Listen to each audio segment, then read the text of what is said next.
Eu me lembro, olha, me lembro de um caso. Caso não, um caso mesmo. Na época não tinha Maria da Penha, não tinha nada. E chegou uma mulher lá, vítima de violência doméstica, né? E você não tinha mecanismos legais que Um sistema, né? você não tinha um sistema de proteção como tem hoje. A Lei Maria da Penha em 2006. Nós estamos falando de 2000, né? 99, 2000. E chegou uma mulher lá, vítima de violência doméstica, que saiu de casa e disse, olha, eu saí da casa, mas o meu marido está lá. O agressor me bateu, eu trabalho no hospital, eu estou dando plantão e estou dormindo no hospital. O cara dentro de casa E bravo ele que está só um dentro de leão. casa. Eu não posso entrar em casa, minhas coisas estão lá, ele não deixou eu entrar, se eu entrar eu apanho. E aí, a única forma que a gente tinha condições de fazer, primeiro, né, era perguntar se haveria realmente um divórcio.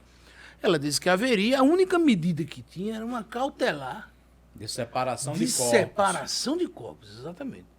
Onde o juiz, com Era uma medida base no cível. poder geral de cautela, o juiz determinava Era uma que cautelar de natureza preparatória, preparatória para a a ação principal e de de divórcio. alimentos. E... Era a única possibilidade. Como era Lá frágil, vai- né, Políbio? Era frágil demais. Lá vai eu me meter pro interior, não vou dizer a cidade. Fui falar fui despachar com o magistrado, jovem advogado. O juiz, imagine como era a estrutura, né? Hoje é muito melhor, mas antigamente você ficava lá esperando, imaginar que horas. Às vezes o juiz estava com 3, 4, 5 comarcas, despachava cada dia em uma comarca diferente. O juiz não ia. Por acaso, dei sorte, o juiz estava lá. Despachei com o magistrado e ele meio inseguro, porque era uma coisa que não existia, assim. Você não tinha Era uma coisa casuística. fora da lei, né? Essa Você medida não tinha cautelar. casuística, né? Porque era algo muito novo, assim. Você, não, mas peraí, o que é que ela fez? Era uma medida de ordem processual. Né? Primeira pergunta, assim, o que é que ela fez? Eu disse, não, seguinte, eu tô com a situação aqui de uma mulher que é dona da casa, proprietária da casa, que está fora da casa, os bens dela estão lá Agredida, né? dentro, foi agredida, né? Mas fizemos o exame de corpo de delito, estava aqui, mas assim, eram pequenas escoriações, nada que justificasse uma lesão corporal, né, grave, era uma lesão leve, sabe, certos pormenores. Mas era a nossa labuta era Agora, do você labor vê, do foro 20 mesmo. anos, né? 20 anos. 30? Não, 22 anos é. Né? 20 anos é muito tempo. É muito tempo. Mas muita coisa mudou, então, nesse sentido, né? Mudou, não tenha dúvida. Não tenha Pra dúvida melhor. nenhuma. Não tenha dúvida nenhuma. A gente conseguiu entender, vai demorar, né? Vai demorar. Mas a gente conseguiu entender a importância de proteger, né? Porque isso é uma novidade, assim. A própria legislação que trata dos chamados hipossuficientes, né? É uma novidade que veio de 2000 para cá, né? Por exemplo, o Estatuto do Deficiente, de 2003. Né? O Estatuto do Idoso, de 3.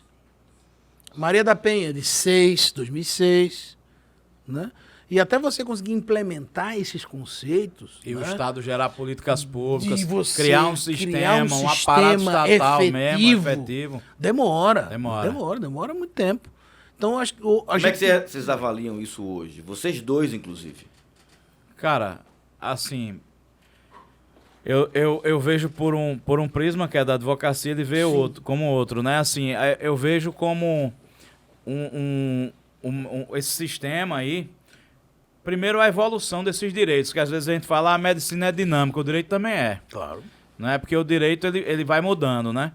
E vai trazendo esse tipo de legislação e de inovação para a gente. Para a gente efetivar um direito, hoje é muito mais fácil ou menos difícil do que era há 20 anos. Sim. Porque o sistema ele nasce, né, o sistema de normas, de leis, e o Estado ele vem criando um aparato de forma periférica, assim, em volta, para poder efetivar, concretizar o que está naquelas normas. Como você vê, tribunal inaugura a Casa da Defesa da Mulher. Pô, já é um ponto lá que você vai, né? Secretaria, prefeitura cria também núcleos de apoio, aí vem assistentes sociais, vem contato com polícia, patrulha Maria da Penha e tal. Então, quando chega uma mulher vítima de uma violência doméstica, de alguma coisa, é mais fácil de você primeiro proteger a própria vida, né, Políbio? Que aí eu acho que também entra um pouco da questão de segurança aí pública, a questão policial. Você proteger aquela vida para você ir trabalhando os direitos que estão ali, né? Como um eventual divórcio, ou uma dissolução de união estável, ou outras medidas cautelares, protetivas que você venha.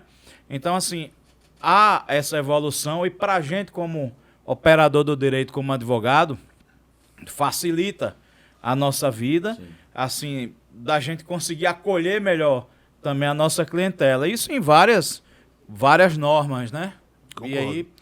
Exato. Agora, assim, o que a gente percebe é que há necessidade de esforço nesse sentido, né? Por exemplo, em relação a delegacias da mulher, salvo engano, se não estiver falando uma loucura, só existem em Maceió 2. O interior do estado não existe delegacia da mulher. Ou seja, todas as mulheres do interior do estado de Alagoas estão sem a proteção devida. E as da capital também, porque você imagina uma cidade como Maceió, que tem 1 milhão de habitantes, a grande Maceió. Né? Você tem 2 delegacias da mulher apenas. Né? Você devia ter muito mais. Ou seja, parte? Né? Não, pois não. Não, tem a bondade. Não, há avanços, mas há uma incompletude também. Claro, né? não O Estado precisa andar também, né? Porque assim, falando de Polícia Civil, por exemplo, a mesma coisa que o Políbio narrou há um tempo atrás aqui, que ia lá como jovem advogado despachar numa comarca e tinha um cara que era juiz que estava em 4, 5 comarcas ali circulando. Hoje você encontra isso na Polícia Civil, por exemplo. Sim. Você tem uma cidadela lá, Curralinho lá, pequenininha, Padre Cício, sei lá, que tem lá a Polícia Civil muitas vezes atende num grupamento, no GPM, da Polícia Militar, pequenininho, que tem cabe um soldado, sei lá, e que eles ficam ali com um cabinha preso, que roubou uma galinha até alguém vir soltar esse cara. Então, se uma mulher é agredida, por exemplo, se uma criança sofre uma violência sexual ou é assassinada, né? Eu lembro que a gente atuou num caso lá no interior que a criança foi morta pelo sujeito para ocultar outro crime, que era a prática de crimes sexuais com o menino. Só que o menino tinha dito para a mãe, né? E aí, pô, ninguém achou o corpo, não sei o quê, mas a estrutura de polícia ali é muito fraca. Tipo, é bonito no papel quando fala, a lei não presta. Não, a lei é foda, a lei é perfeita, o que não presta é o homem, é o ser humano, é o cara que está no comando, sabe? Os caras que estão no comando que não dizem, não, bicho, a gente precisa investir isso nesse sistema, sabe? Para funcionar, para ter o delegado lá, para ter o investigador no negócio. Então, eu acho que falta muito. E é uma crítica importantíssima, porque, veja, e que nos leva a refletir, por exemplo, na ausência de uma política pública de segurança pública no Brasil. Não existe. Uma coisa macro, né? Nós temos um sistema complexo. Nós temos um sistema muito complexo. Nós temos a Polícia Militar, que é uma polícia militarizada, uniformizada, hierarquizada. Nós temos a Polícia Judiciária, que trabalha com investigação efetiva, mas você tem que ter uma integração dessas 2 forças, porque uma é ostensiva, está na rua, com muito mais capilaridade. A outra também faz investigação de rua, mas é uma polícia judiciária, está ali para instruir as investigações criminais. Nós temos um modelo complexo desse. E o que acontece? Você não tem elementos... Efetivo é pequeno. Dos últimos Se 30, 40 anos de investimento de segurança, de fortalecimento da polícia judiciária. Né? Você vai em delegacia do interior. Infelizmente, isso não é só em Alagoas, não. Não é crítica gratuita a eventuais administrações, não.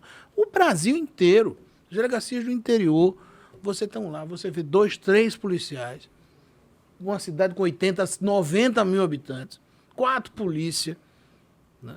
É por isso que os caras chegam... Sem alojamento, sem estrutura. Quem é que paga a água mineral dos caras? Não tem água mineral. É o prefeito que paga a água mineral, para os caras poderem tomar água que não seja da torneira, né? Quem dá uma caiada na delegacia, compra um saco de cal para dar uma pintadazinha, é o prefeito. Às vezes a comunidade... É um vereador, juntam, né? É a comunidade Vai se lá junta. E a turma se organiza, mas não é para ser assim.